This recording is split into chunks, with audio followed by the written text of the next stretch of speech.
Welcome back again mga kahoods.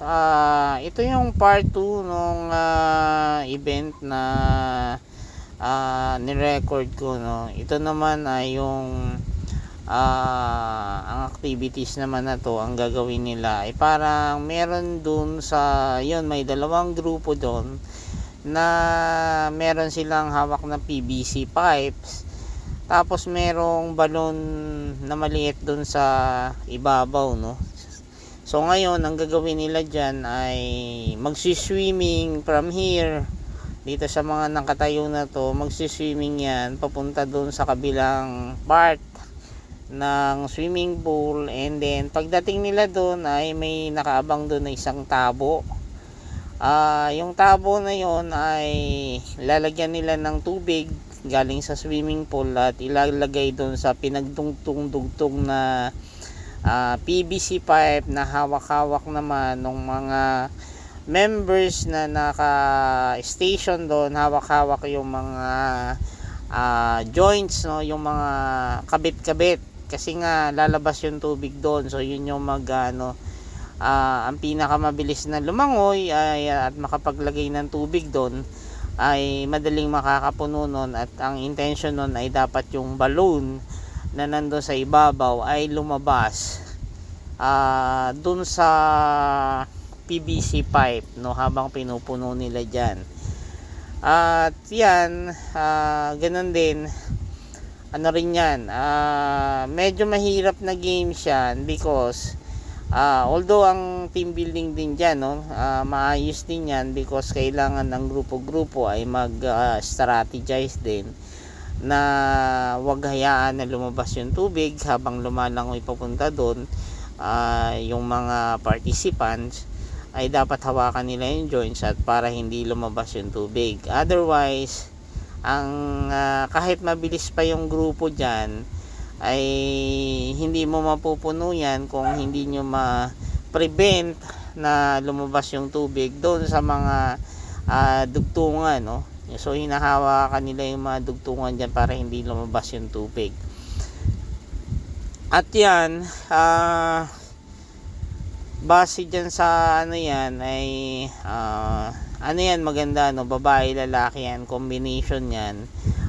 Nagpapalitan sila sa paglangoy papunta doon sa kabilang parte. Ito naman ay hindi kailangan bumalik uli. So hindi kailangan bumalik uli nung mga nakaswimming na papunta dun sa kabila. Bali ang intention lang dito ay kung sakasakaling hindi lumabas yung balloon na nandun sa loob ng pipes, ay kung sino ang pinaka mas maraming tubig at pinaka nakalutang yung balloon dun sa ibabaw ay siya yung mananalo dun, no. But originally ang talagang intention niyan ay dapat ilabas, no, pag yung huling buhos mo ay pabigla, dapat tumalon palabas yung balon sa PVC pipe.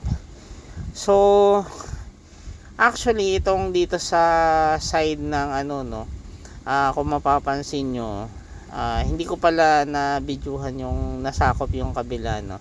Lamang itong kita ninyong may lumalangoy na isa, no, na lalaki at may nakatayong isang babae. Lamang sila, no, kasi sila parang dalawa na lang sila dyan habang yung kabila naman ay apat pa. So meaning mas mabilis talaga itong nandito sa kabila na side, dito sa nakikita ko, mas mabilis ito.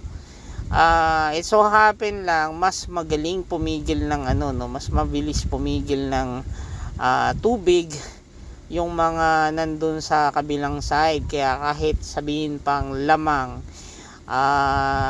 sila ng dalawang players na doon lumalangoy, ay lumalabas pa rin, nananalo pa rin yung kabilang side because mas magaling silang pumigil doon sa mga tubig doon sa no. Although hindi ko na napakita na nanalo yung kabilang side niyo kung hindi nakikitang isa. Sila actually yung nakapagpalabas, no. Yung last player nila na nag-swimming doon ay siya yung bumuhos doon at lumabas yung balon, so nanalo siya. Ito naman yung pang third na pinuntahan kong games, no. Ito naman ay parang meron ditong tatlong abang tawag doon, boy, anong tawag ba doon sa Tagalog ng boy?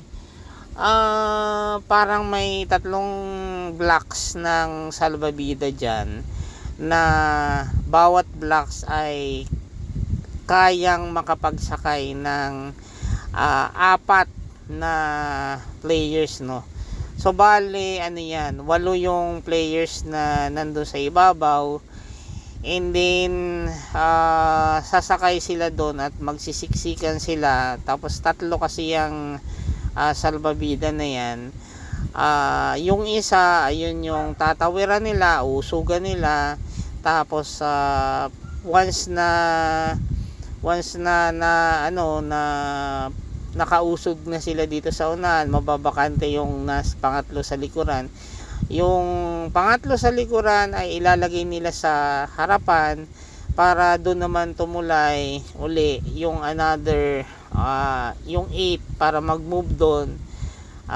Yung another 4 actually, yung another 4 na nasa unahan ay kailangan mag-move doon.